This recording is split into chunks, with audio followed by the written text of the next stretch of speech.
Well, for more on this story, let's bring in Mark Perelman, our political editor. Mark, what more do we know?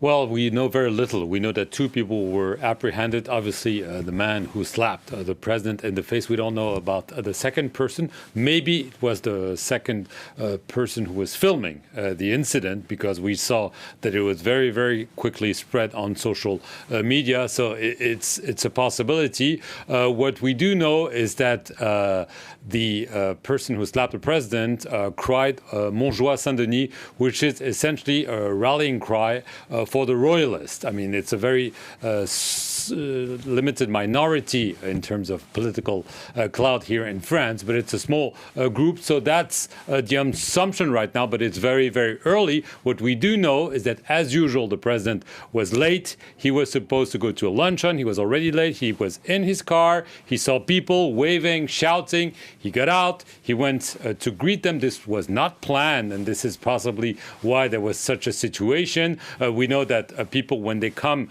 close to the president, they're frisked, but obviously they still have arms and hands that they can use, and so this can happen. And the president, immediately after the short footage we saw, continued to greet people as if nothing had happened. And the day, we're told by the Élysée Palace, is continuing as planned. The president is actually finishing a luncheon, and then he has another event. He's not mentioned the incident until now, and we can assume that he won't unless he's asked about it later on. Mark, what does it say about the current political climate here in France? Well, obviously, politicians from all across the political aisle have reacted, condemned, from the far left to the far right. We just heard the Prime Minister talk about violence. And yes, there is this notion that political discourse is becoming more and more violent.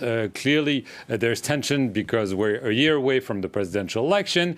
There was all those months of lockdown. The president was essentially on a tour to celebrate the fact that restaurants will be reopened, including indoor restaurants, as of tomorrow. More freedom will be allowed, but it seems that there's a lot of pent-up anger, and clearly there are some political goals that want to be attained by some militants. So that, yes, there is some concern, because it's not the first time that someone was slapped. Someone actually tried to kill a few years ago the then president, Jacques Chirac, with a rifle. We didn't go this far, but clearly there's going to be concern about the security of the president and also other politicians who've been attacked or whose offices have been burned in recent months.